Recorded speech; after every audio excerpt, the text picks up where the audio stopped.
being the last webinar for our great organization, the Operating Room Global. I want to say that I appreciate the leadership of this organization.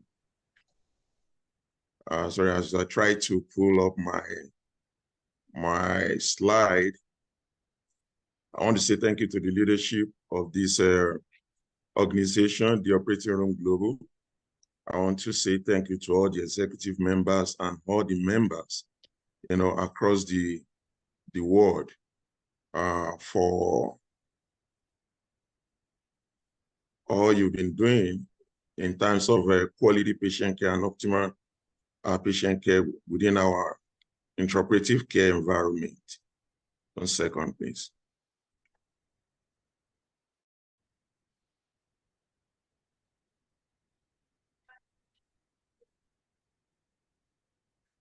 Can you see my slide? Can you all see my slides, please? Yes. Yes. Yeah.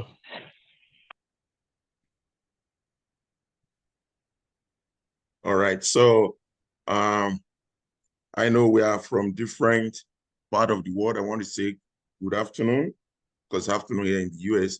Good afternoon, good morning, good afternoon, good evening, wherever you may be joining us today. This is another, important episode of our webinar. And today, we shall be talking on ensuring surgical smoke safety, the best practice and protocols in the operating room. I want to believe that we are all connected through this great organization. One connection, one purpose. And that purpose is putting patients at the center of care within the intraoperative care ecosystem. I want to start by emphasizing and echoing the word of AORN that says everyone deserves a smoke-free operating room. I want to believe every operating room deserves a smoke-free environment to ensure the safety of our patient and the safety of the operating room personnel. For today's presentation, this is going to be the outline of my presentation. And as a disclaimer, I have no conflict of interest. For this presentation, every information here, including pictures or any diagram materials, are going to be used for educational purpose and knowledge sharing only. 1 second. So what are the expected outcome and purpose of this presentation today? I want to believe that at the end of my presentation today, every one of us as perioperative care providers would have gained knowledge of evidence-based surgical smoke safety practices and be able to transfer this knowledge into your clinical practice as the case may be, depending on whether you work in the hospital where surgery is being carried out, or for those that works in ambulatory surgery centers like a day surgical centers. So the purpose is to discuss global advocacy for surgical smoke safety and implementation of recommended guidelines to ensure that we keep ourselves safe and our patients safe during our act of helping them through their surgery. As part of the objective, I'd like to discuss surgical smoke and related effects on humans. And at the same time, I would like to emphasize the importance of surgical smoke elimination as a recommended best practice. And of course, to relate components of AORN guidelines to intraoperative best practices for a smoke-free intraoperative care environment.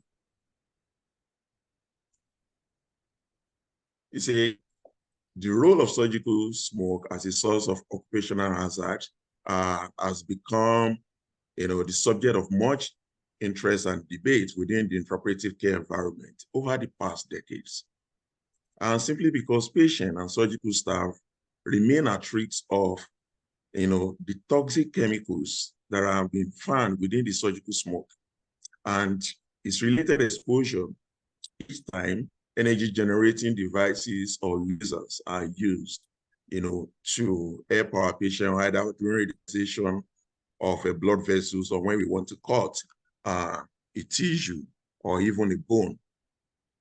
And considering the characteristics of surgical smoke component, and I think that person should, my apology, I think that person should mute the mic. Please, I don't want any interruption, please. Can we unmute our mic, please? I think admin should please work on that. Thank you so much. Like I said, considering the characteristics, of surgical smoke,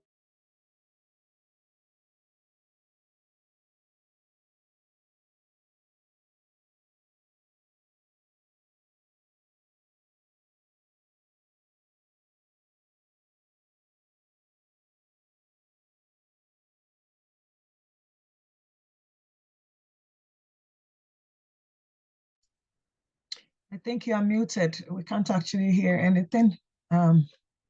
I think you are muted. Somebody muted everyone, so I think they should not mute me. Someone muted everyone. I don't know who is handling the cursor over there. You understand what I mean? So, so the person should not mute me, can mute every other person. All right, thank you so much. Thank you, guys. So, like I said, it is important for us to understand like a brief history of surgical smoke.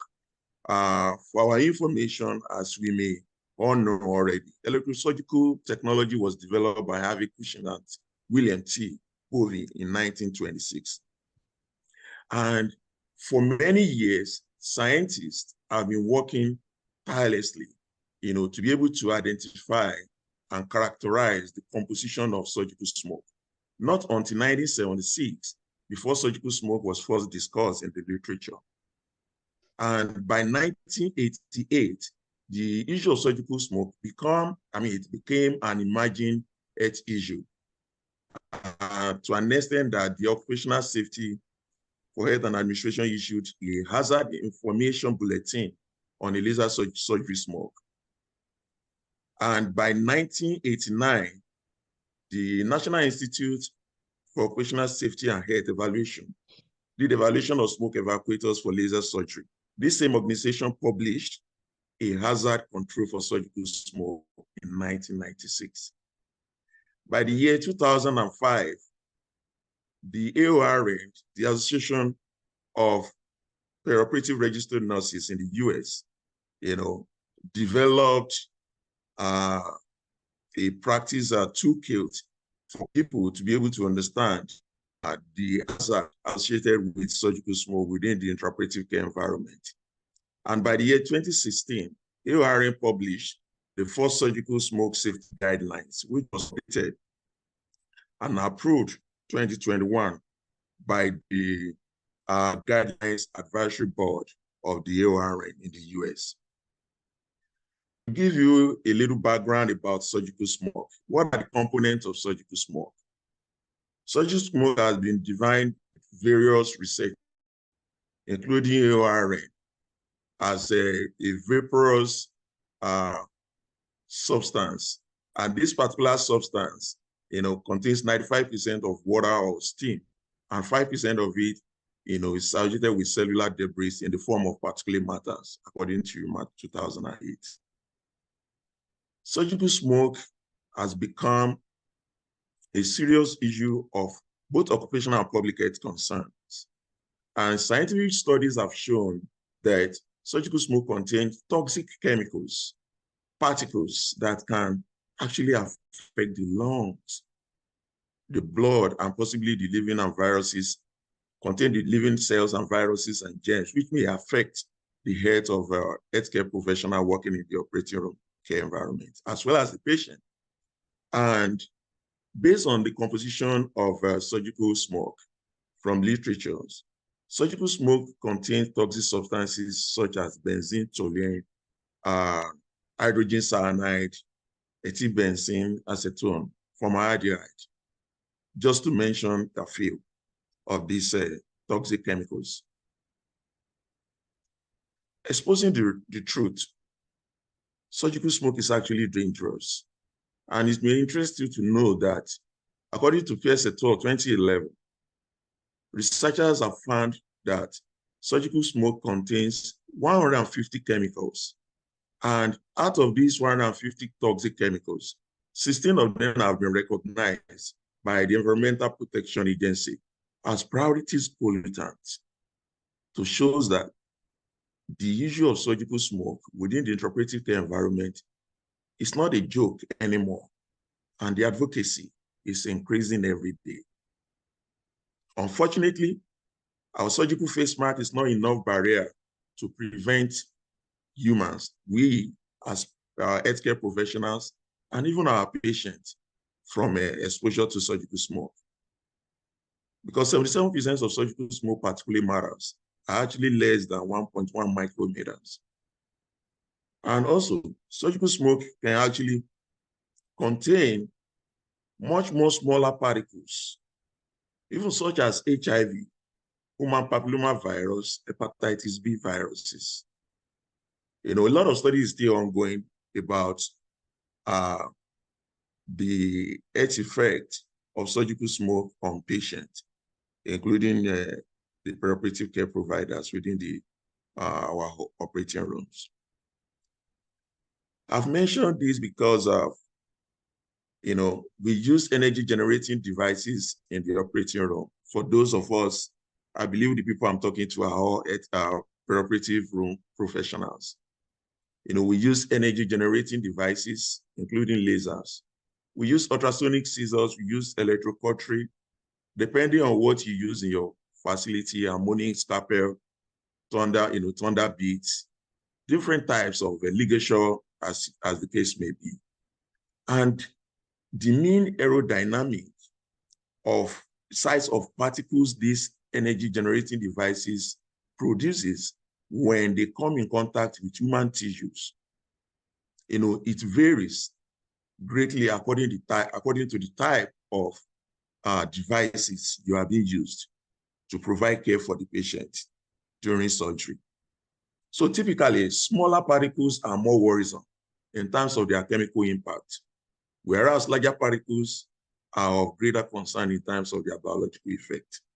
What do I mean? We see smaller particles, for example, I did make mention of the fact that studies have shown that surgical face mask is not enough barrier, you know, to protect us completely from exposure to surgical smoke and its toxic constituent. So if you look at this particular diagram here, according to Okose et al. 2015, surgical face masks can only prevent you from particles that are like less or equal to 5 micrometers. And you will require higher filtration mask or other, in terms of mechanical or technologically advanced solution for us to eliminate surgical smoke within the intraoperative care environment. Thus, you know, promoting air quality within the operating room care environment and protecting us from those hazardous effects that surgical smoke may contribute to our intraoperative care environment. So relevant evidence in terms of potential health effect of surgical smoke exposure to human. So surgical smoke exposure can cause neurological effects. And although a lot of studies have not been carried out on the chronic effect of surgical smoke exposure, you know, several studies have shown or reported some acute, you know, health effect of a surgical smoke exposure to operating room personnel. So surgical smoke can affect our respiratory system, can affect our eyes, can have impact on our. There are a lot of studies of dermatitis, you know, gastrointestinal systems, blood disorders, infection. I did make mention of the fact that because of the fine particles, particulate matters, that have been identified or characterized or isolated by researchers carrying out a study to understand the chemical composition and biological composition of the surgical smoke, they've been able to identify that particulate matter smaller than HIV in terms of size, hepatitis, and human papillomavirus can easily be transmitted, you know, through surgical smoke exposure. And some studies have also shown some level of carcinoma effect of a surgical smoke when they were human being exposed to. According to Ferodny et al. 2021, 1 day exposure to surgical smoke is equivalent to someone smoking about 27 to 30 unfiltered cigarettes. To tell you how serious, how critical we need to eliminate surgical smoke, when we carry out surgery in the operating room. And of course, URN endorses legislative and regulatory approaches mandating surgical smoke evacuation for optimal patient care and safe surgery outcomes. So among the commonly seen or commonly reported acute or neurological health effects of surgical smoke exposure are eye irritations, nose and throat irritation, acute headache, nausea. In a 2019 review by Liu et al., they discussed cases of the same, some lesion excised during surgery as the cause of surgeon and nurses in the room developing laryngeal cancer.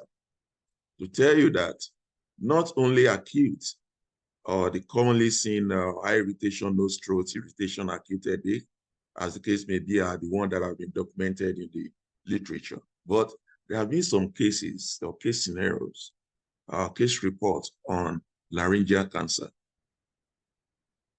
I would like to quickly share this particular case report with you, according to Rooks et al. 2019. There have been 2 cases of human papillomavirus 16 that have been presented in the literature or reported in the literature. One of them is a case of a 62-year-old gynecologist who recently consulted his local ENT doctor, otorhinolaryngologist, after having a foreign body sensation for many weeks. A biopsy of the base revealed a squamous cell carcinoma. It was positive for HPV-16, that is human papillomavirus. He had been practicing for 30 years, of which he spent 15 doing weekly laser ablation. I know perhaps some of you use a CO2 laser machine. We use it in my facility. So he reported poor ventilation in this clinic space and subsequently moved to a different area where he performed loop electrosurgical excision procedure for the next 15 years. What am I trying to bring out from this case report is that not only the neurological effect in terms of the common cold, headache, visual blurring or whatever, that the surgical smoke can actually pose as a threat to us as practitioners, in the operating room care environment. There could be more dangerous health issue that could, come up with exposure to surgical smoke in the theater. Some other scientists have reported, various kind of issues that have come up with exposure to surgical smoke. One of them was the study that was carried out in Mexico, where many surgical residents developed lumps in their throat and sore throat as a result of exposure to electrocautery smoke. Unfortunately, in developing country, based on the population of people that have seen participants in this particular, this presentation today, I know majority are from Africa or developed or low-income country. I know that we may not have that opportunity of checking ourselves regularly in terms of occupational health. But some studies have been carried out in some developed countries with good funding for research. And then one of the studies by Ball et al. Also found that perioperative nurses had a 2-fold higher occurrence of respiratory issues, including bronchitis, asthma, sinus infection, and allergies, compared to the general population when it comes to working in the operating room, 8 hours, 1 day schedule, as the case may be. So this is a major issue that require global action. This is a major issue that requires global action. And I want to encourage everyone to join myself and other people in advocacy, in surgical in advocating for this particular vanguard to promote a smoke-free operating room. Give me a second, please. Sorry for the interruption. Sorry, somebody's at my door. Forgive me.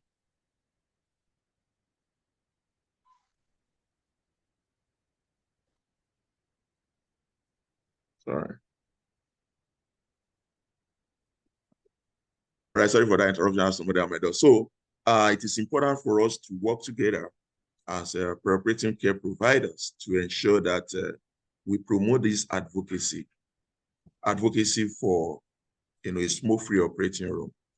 And I want to tell you today that the Joint Commission, the American National Standard Institute, Association of Preoperative Registered Nurses, National Institute for Occupational Safety Health, Center for Disease Control and Prevention, Occupational Safety and Health Administration, and so many other organizations are actually working hard to bring the issue of surgical smoke safety into light in a major ways. And they have recommended, hierarchy of control. And among the hierarchy of control that have been suggested by the Occupational Safety for Health and Administration is the following four. And I want to say that the most effective form of effective way of removing surgical smoke within the intraoperative care environment is the elimination, because is the most effective as it mitigates the risks of human exposure by not generating much of surgical smoke within the operating room. Other controls have been listed here for our review. We can also look them up, read more about them as case may be. And there have been several technological advancements in terms of smoke evacuation systems that are readily available within the healthcare landscape in terms of market. I would like you to look them up and to read more about them, because like I said, this presentation is not about products, but we want to create this awareness that surgical smoke is a serious issue. Surgical smoke in the operating room is a serious matter that requires interdisciplinary team to work together to ensure that we keep our operating room safe from surgical smoke. So talking about the protocols, the practices that may guide our, our activities within the intraoperative care environment whenever energy generating devices are being used. AORN have actually published guidelines for surgical smoke safety. I'm not really sure of how many people have access to AORN guideline. You can join AORN. Thank God, the operating room global, we have some leadership and mentors from AORN that can actually even help us to get more details, more information about the guidelines. So you can look them up. These are available for everyone. So the 2021 endorsed guideline offers recommendation on taking safety measures against surgical smoke to help the perioperative team create that safe care environment for both our patient and ourselves by consistently implementing control measures. And like I told you, these control measures include those hierarchy of control. And even by the time we want to use these guidelines for surgical smoke, it is imperative for us to work to align the guidelines with the hierarchy of control in terms of eliminating the surgical smoke. So the overview of this guideline presents strategies for creating a smoke-free setting, implementing smoke evacuation and filtration measures, ensuring respiratory protection, and offering education. This is one of these, the part of the education for advocacy is what we are doing today, to offer education to like minds, to people like you, great people that have joined this webinar today, and establishing policies and procedure. Who's going to do this? Establishing policy and procedure has to be an interdisciplinary team approach, your facility-based approach, and the maintaining quality standard, within your intraoperative care environment. These are very, very important. I need to emphasize on this. establishing policy and procedure is key. In one of my presentations on this same platform, I've made a presentation of guidelines, professional guidelines, in the importance of having the guidelines, for us to have an evidence-based care, accountable care to our patient, even while we are protecting ourselves as well, So this is very key and very important. So from the 2021 guidelines of AORN, there are 6 integral parts of it, and one of it, the first one is creating a smoke-free environment. Let me show this now. Creating a smoke-free environment, ensuring smoke evacuation and filtration at all times. Energy generating device is used in the operating room. It doesn't matter how small tissue you want to cut. It doesn't really matter how many surgery you perform in your OR per day. I think it is imperative for us to support the smoke evacuation, within our intraoperative care environment, while we are protecting our respiratory system as a healthcare provider. I also mentioned that the use of face masks may be a secondary barrier to prevent you from surgical smoke exposure, but it does not eliminate completely the level of exposure of surgical smoke, you may be privileged to be exposed to. So we need to protect our respiratory system by wearing the appropriate PPE. And that was why I told you in the previous slide that whenever we are trying to work with the guidelines that have been, approved or recommended by the Association of Perioperative Registered Nurses, we need to align this guideline with appropriate technology that works best for our environment. I know that I'm talking to people from low-income country today, and as well I'm talking to some people from high-income country. So you need to use appropriate technology, which is cost-effective, and at the same time that does not compromise standards that have been recommended by AORN. So it is important for you to work with your leaders in your intraoperative care environment, to work with your hospital administrators, to be able to come up with a policy, adapt the ORN policy to suit your own system and your own policy, while you are considering the importance of this hierarchy of control of surgical smoke. So education is very important, and that's what we are doing today. It is imperative to develop facility-based policy and procedure to bring everybody together, because the barrier to effective implementation of these guidelines or policies and procedure, protocols, as case may be, has been found in the literature to be associated with the surgeons, and then of course, the operating room leadership. The political will of the operating leadership is very important. Then surgeons may dictate when to use smoke evacuator or not. But if you have a policy and procedure that have been developed through an interdisciplinary approach that involves the surgeons, the anesthesia provider, and the perioperative nurses, scrub tech, surgical technologists, infection control practitioners,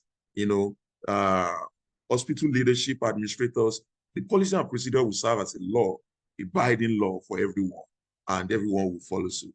So it is important for us to develop quality. As you continue to develop quality improvements in your various facilities, you need to incorporate and ensure that you follow the recommended guidelines, for surgical smoke safety. So I've mentioned that I wanted to ask the question here that you guys should put, you can put it in the chat, what are the common barriers that you think may impede or may impair surgical smoke evacuation in your facility? Can we put this in our chat? I want you to put this in your chat. What do you think can actually serve as a barrier if at all you want to implement surgical smoke algorithm, or you want to implement policy and procedure on surgical smoke? You guys should put it in your chat, and we're going to look at that later as time goes on. So let us know what kind of barrier that you are anticipating or you are currently experiencing, implementing a surgical smoke evacuation policy and procedure in your facility. Let's put that in the chat quickly. From the AORN guidelines, I just want to emphasize more on education, training, knowledge sharing on the implication of surgical smoke, within the intraoperative care environment. And according to AORN, with due respect to the leadership of AORN, the following important highlights should be part of education if you are trying to develop an education within your care environment. It is important for you to include the definition of surgical smoke and the certificate, and then of course, sources of surgical smoke, application of the hierarchy of control. You may just to use this kind of concept for you to be able to come up with an education for your colleagues at work. Because at the end of this presentation, it will gladden my heart for you to go back to your various facilities if you have not been doing that before, to create, and make a presentation to your team members on the surgical smoke safety. Policy and procedure is very, very important too. And according to URN, it is important to include procedures for reporting injuries. Don't forget that the medical devices in terms of smoke evacuators, the surgical smoke equipment, maybe the one you have with your minimally invasive laparoscopic equipment from different manufacturer, as the case may be, or your suction. Understand what I'm trying to say? So it is important, this particular medical equipment or devices, as we try to use them on our patient, they also pose dangers to patients. And then of course, they also pose danger to us too, as a healthcare professional working within the intraoperative care environment. So it is important for us to make sure that this equipment, smoke evacuation equipment or devices are in proper working condition to ensure the safety of ourselves and the safety of our patient. So AORN is emphasizing that you should report any injury that these particular devices may, pose on to anybody working within the intraoperative care environment. So it is important that you know how to report medical device problem. How do you go about it? It is all about policy. There should be a policy in your facility that will say, okay, there's a policy for you for reporting medical device problem in your facility, and you carry along the original equipment manufacturers, putting into consideration the instruction for use by this manufacturer. So it is imperative for you to always follow the instruction for use, manufacturer instruction for use for every device that we use within the intraoperative care environment. As we continue to advocate for smoke evacuator utilization within the intraoperative care environment, at the same time, we want to make sure that we put into consideration the safety of these devices when being used to evacuate smoke and its toxic constituent within the intraoperative care environment. Quality. Quality is very important. Make sure that you follow all the quality process in your facility as the case may be, follow all the quality and safety as the case may be. AORN have a lot of recommendations. If you have the access to AORN guidelines for smoke safety, or if you have access to AORN guideline essential, you'll be able to read more about some of these quality guidelines as it were. So what are the key takeaways from my presentation today because of time?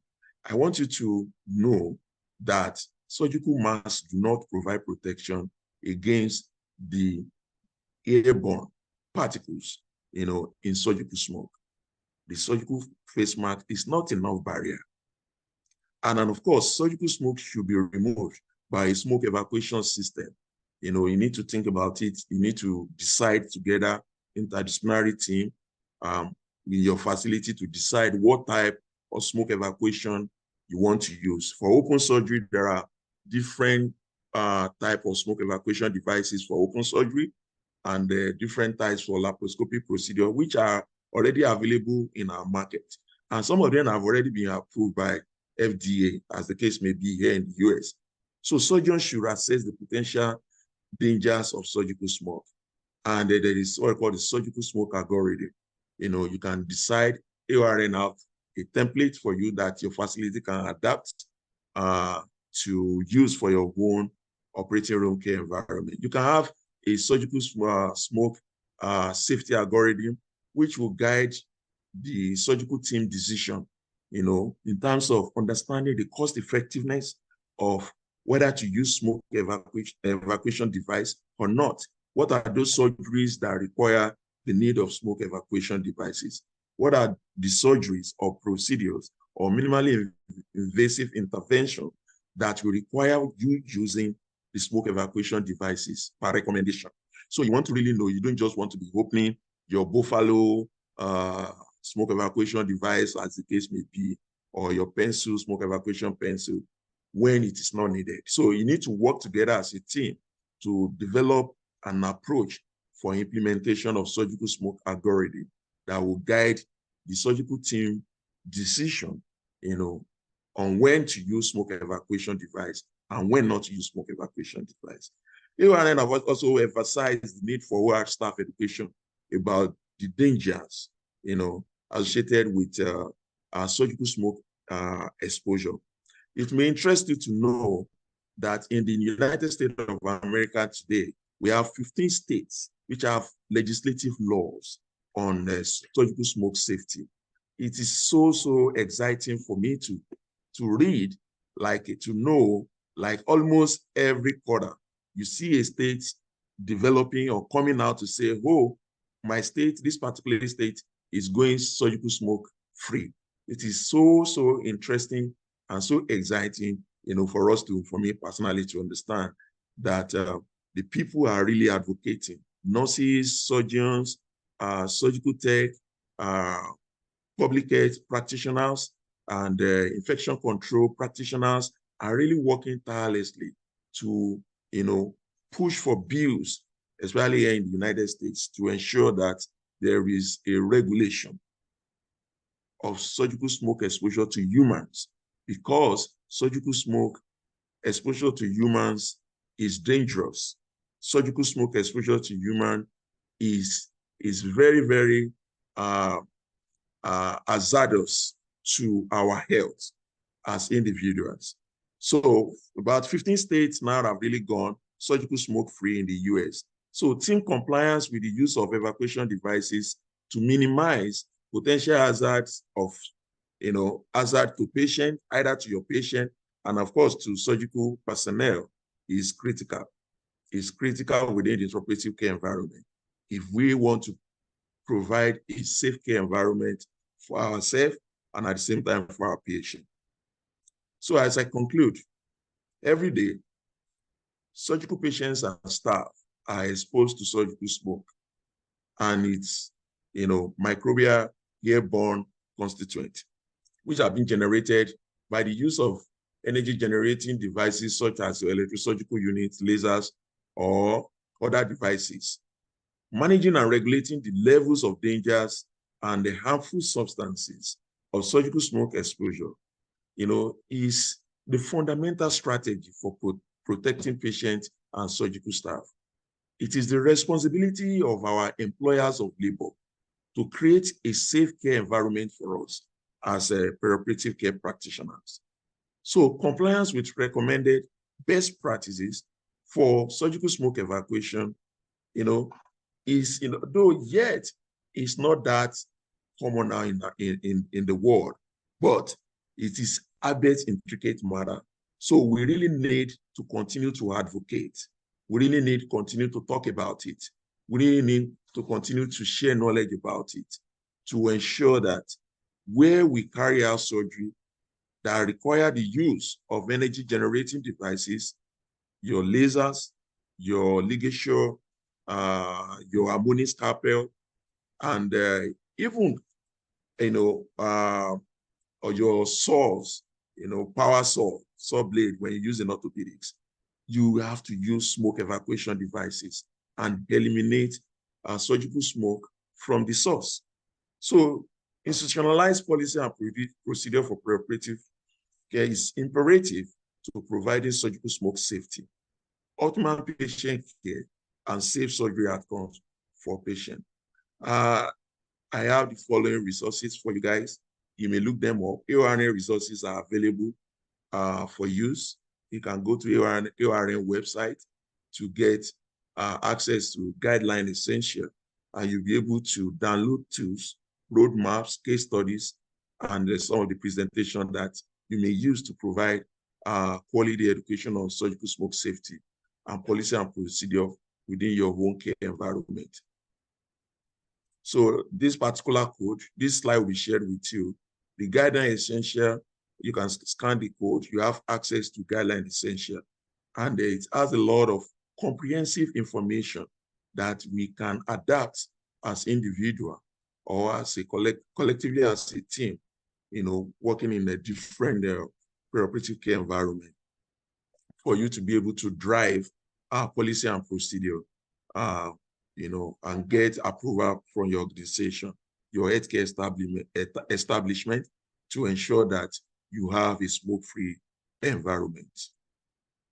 And you can as well join the AORN campaign, Go Clear Award, and using this barcode as the case may be, for those that may be interested. So this is my references for today's presentation.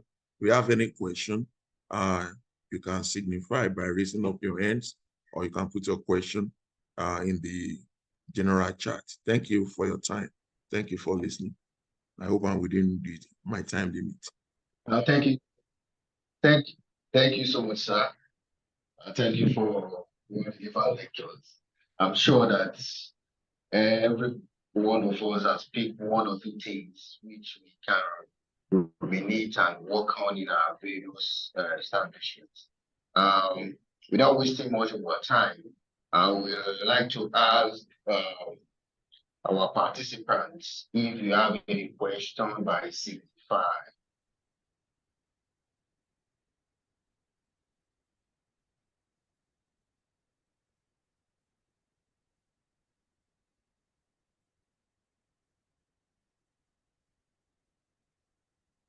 Any question from the room? You may probably signify by raising up. Okay, someone raising up his hand. Okay, Joshua, Sure. go ahead with your question, Joshua. Or question, contribution, comments, as the case may be.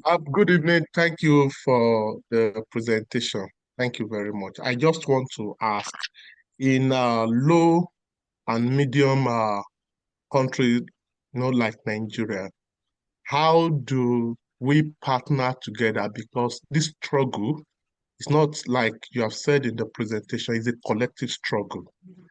How do we partner together to make sure, I'm actually happy to see that 15 states in United States are now surgical smoke-free. How do we partner together to, in a country like Nigeria, to make sure that we have this kind of policy even at our national and state level? Because it may not be documented. We've got quite a number of colleagues, doctors, nurses that have come down with various infections, arising from this surgical smoke. So how do we partner? How do we come together? What can we do to really bring ourselves together to make sure that we have policy to tackle this unnecessary menace? Thank you.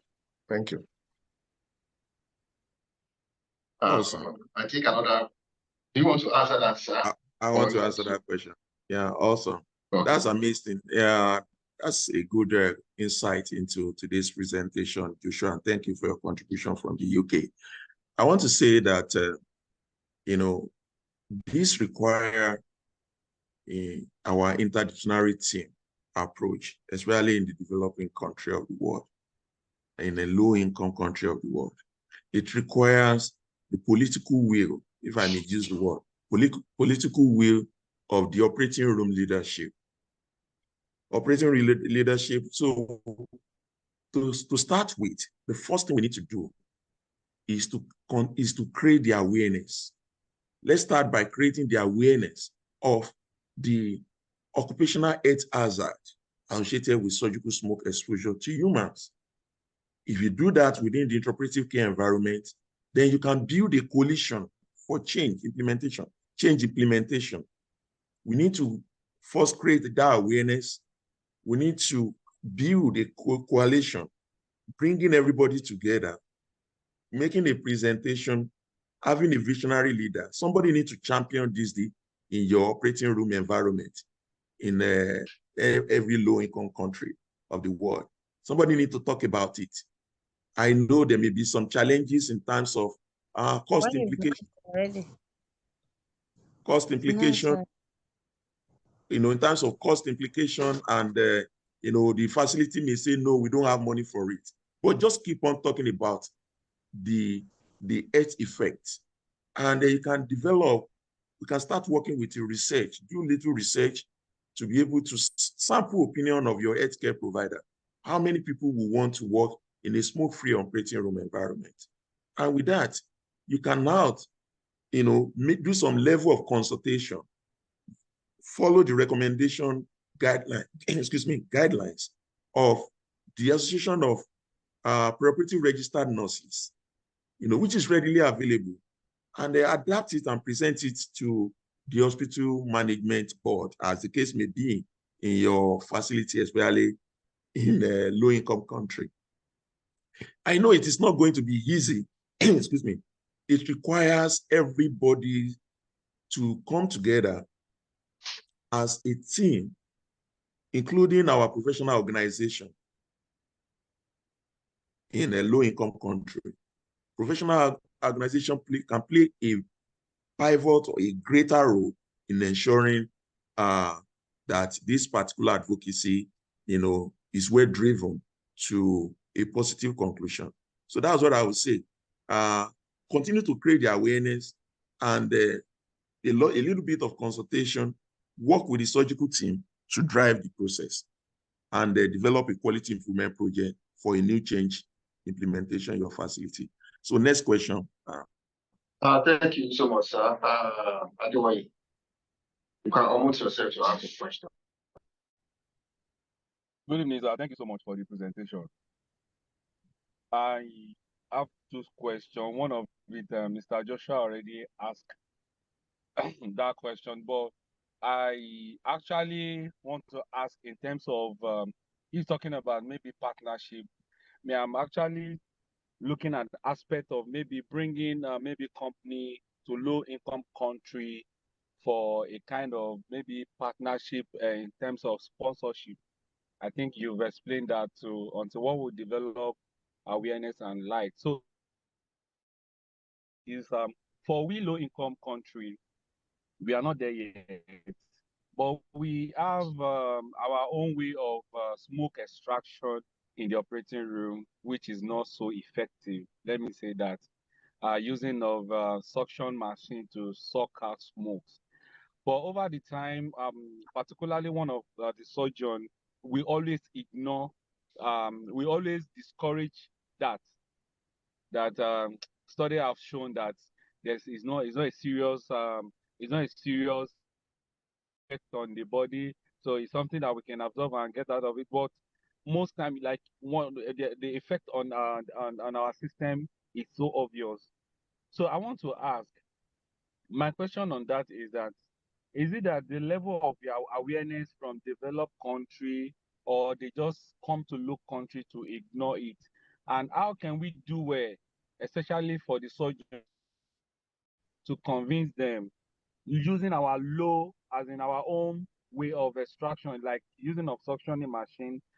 How can we convince them to also comply with other protocol and standard in the operating suits?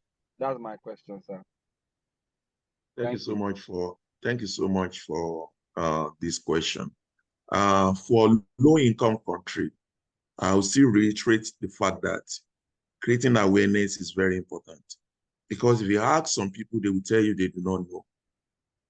Creating awareness, sharing some bulletin. We're going to share some bulletin with you guys that talks about literature matters from Stryker. So creating that awareness is the first thing. And the second one is the collaboration with organizations, just like the Operating Room Global now is bringing us together on this platform for us to share about the effect of this surgical smoke to humans. And at the same time, each facility, I want to recommend that each professional organization. For example, I'm from Nigeria. I'm from Nigeria. I'm currently living in the US. I was part of RPON before I came to the US. Your professional organization can subscribe or get guideline for surgical smoke safety from AORN and work around it, have the comprehensive information about it. Because if you tell me that you are using your smoke evacuation tip during surgery, well, good, but it is not enough. The next question you want to ask yourself is, how do you dispose your suction canister after the surgery? Even by the time you try to even remove your suction tubing, you are exposing the whole surgical smoke that have been captured into the canister again into your operating room environment. So it is not enough. So what we are trying to say is that the recommended standards, the recommended practices, the policies and procedures that have been tested, that have been developed and approved by some organizations like I've mentioned here today on the board here, you need to begin to use that to pilot your own care solution to this problem. So I know that it is not only in low-income country that surgeons will say, it doesn't matter, or it's just little smoke, or I don't want to use it. So I know that surgeons have there are various reasons in the literature for not using surgical smoke evacuation devices. Some have complained about the ergonomic aspect of the surgical smoke tubing. Some complaints about it on their wrist. And some of these equipment manufacturing companies are now coming up with concepts, with some technology that can help, surgeons to begin to appreciate the need for smoke evacuation devices in terms of ergonomics. In terms of ergonomics, as they use it, especially in open surgery. For laparoscopic surgery, there are various technological concepts, smoke evacuation system concepts that are there in the market that facility in low-income country can adapt. But the challenge there is the political will of the government to recognize, maybe the Ministry of Health in Nigeria, the Public Health Organization in Nigeria, the Occupational Health Association in Nigeria need to recognize the need to protect perioperative care professionals working in the operating room because of the toxic chemicals that have been identified or isolated in the surgical smoke based on literature. So you need to create that awareness. Then you need to work with a lot of interdisciplinarity. But I would say it starts from your unit. Creating that awareness is the first part of it, starting from our unit, then moving to your region, then moving to the national. So I want to believe that the National Association of maybe Perioperative Nurses or the Theater Users Committee in your facilities, as the case may be, in Nigeria, can decide to work together and see what they can adapt from the AORN recommended guidelines to provide that solution. I hope I'm able to answer your question a bit. Thank you. Thank you so much, sir. I think another person is raising on his hand. Glory. You can ask your questions. Thank you very much for the presentation. It's quite an eye-opener. Sir, I appreciate those results that came from those research. I happen to have had a student who carried out a research, I think in the late 90s, or early 2000, on surgical smoke evacuation. And one of the challenges she had was that the questions that they she was posed with was that what made her think that the signs and symptoms, like neurological signs and symptoms that the personnel were experiencing were not due to other causes. You talked about laryngeal cancer and the likes. How will someone, for instance, want to take up a research now? How will we be able to exclude the fact that those conditions are not due to any other, condition? How can we really say, okay, it's surgical smoke surgical smoke hazard that must have, caused those conditions? Thank you. Right. Thank you so much. Thank you so much for that question. That's very exciting. One, I want to say that unfortunately, as I speak today, I want to say that for what I know, there has not been any approval for human control studies on surgical smoke, because we don't want to, like, say, you want to expose some particular individual to surgical smoke and expose other and not expose other ones to have a control and carry out a clinical study or trial the effect of surgical smoke. However, the reports from the operating room personnel have been able to validate the importance, or the critical need for us to be able to eliminate surgical smoke within the operating room. And if you look at some of the studies that have shown or that have been carried, show how the composition that have been found in the surgical, there is high probability that when someone that have been working in the operating room for a certain number of time will actually develop this. I know it is very difficult, it is very challenging. It requires more research for us to be able to, authoritatively say this particular symptoms is not associated with surgical smoke or the patient has been having it. I want to believe that some studies that have been carried out that actually ask some specific questions to be able to drive the study to validate that, okay, every person that have in this particular study and have come down with maybe a high irritation. For example, high irritation in the OR, if you ask a question, like during the surgery, how many had high irritation in the OR today? You see some people will talk about it, when they have not even had any high problem before.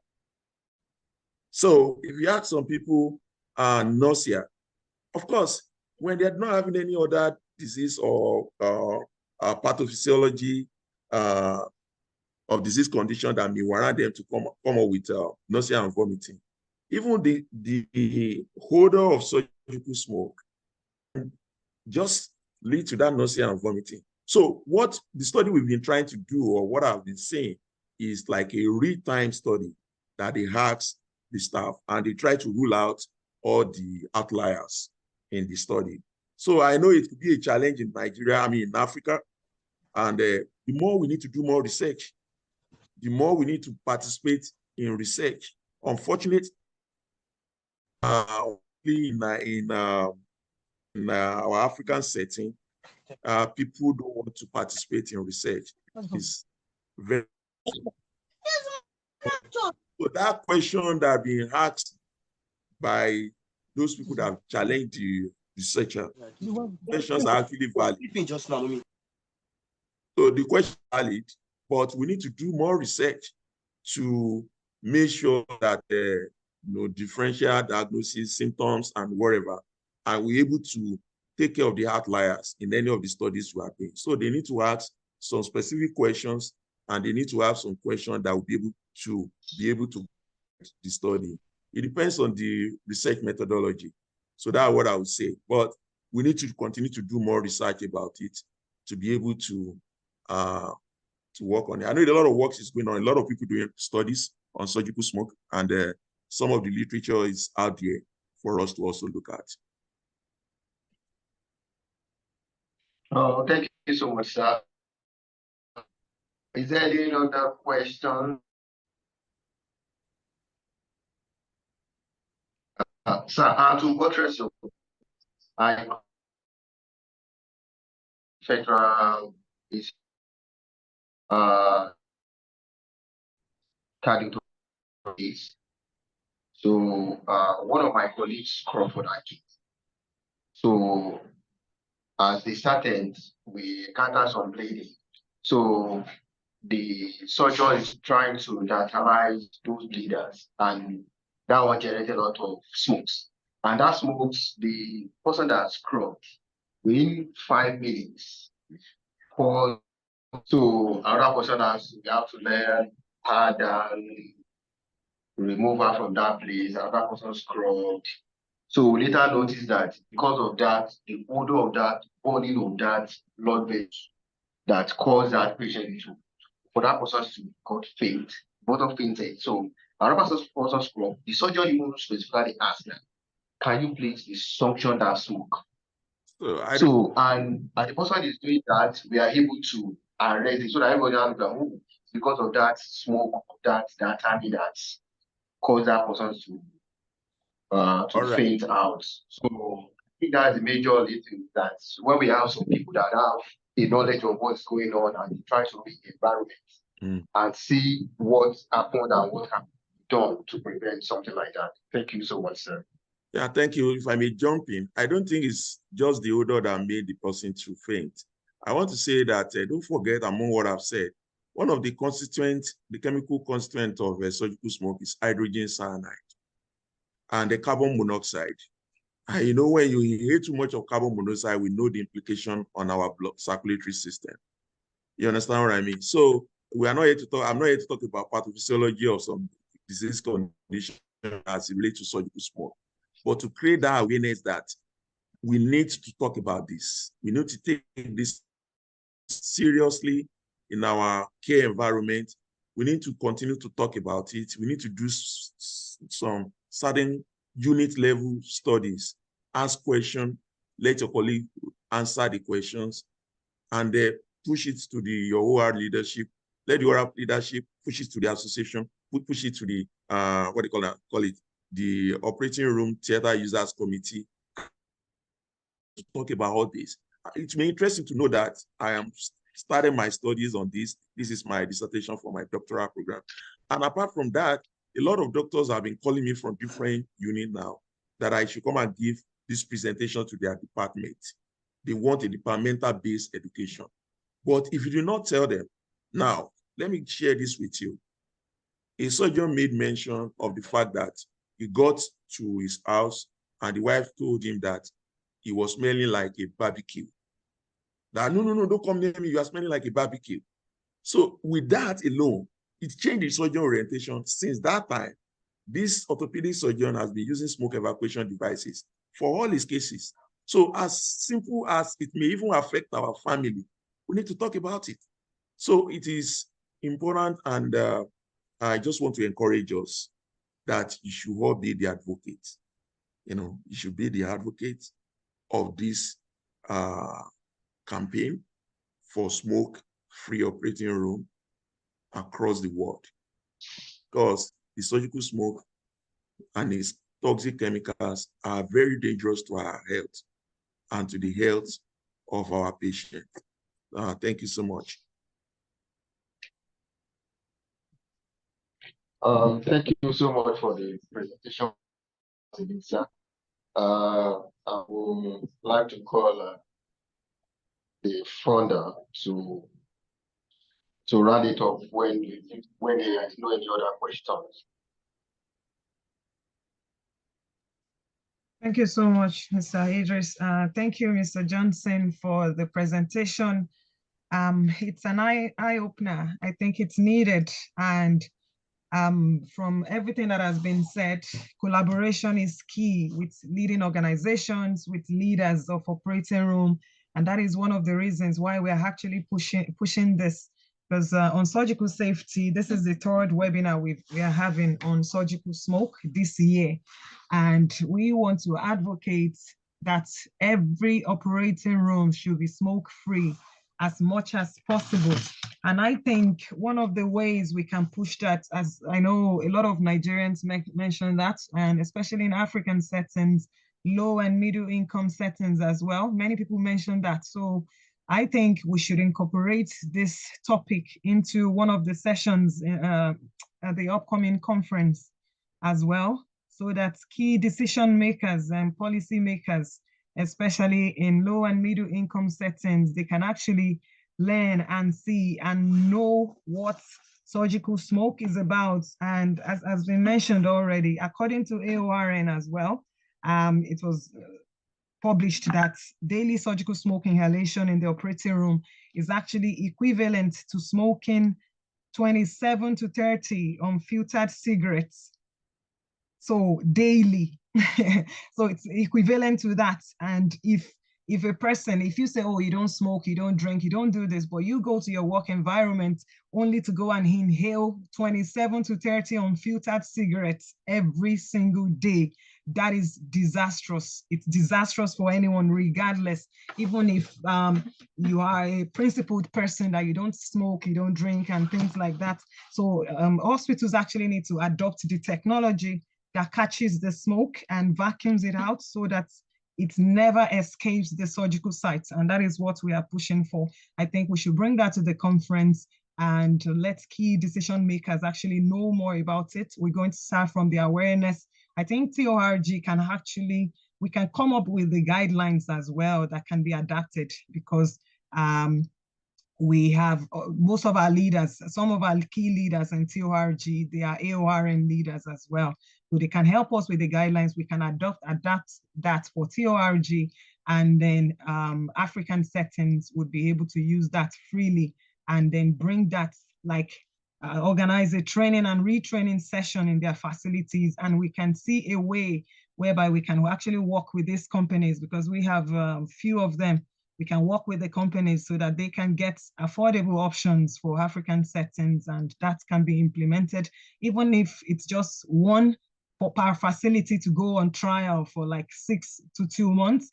And then they can see the, after an evaluation has been conducted, they can review that and see if it's actually working, if everyone is going to buy into that idea and they're going to improve their practice and their settings. So thank you so much for that relevant presentation, Mr. Johnson. Thank you to everyone that connected. A million thanks to the Education and Training Committee of TORG. Thank you so much for organizing this session. Thank you for bringing us together. I know that our next webinar would be on the 7th of January, and that would be on robotic surgery. So thank you so much, everyone. We are looking forward to that. And a million thanks to everyone that connected. Good morning, good afternoon, good night, depending on your time zones. I know 13 countries are actually connected right now. So thank you so much, everyone. We go into, the session is recorded, and that is going to be shared. Hello, Ma. Yeah. Okay. I think the opinion pool, nobody attempted it.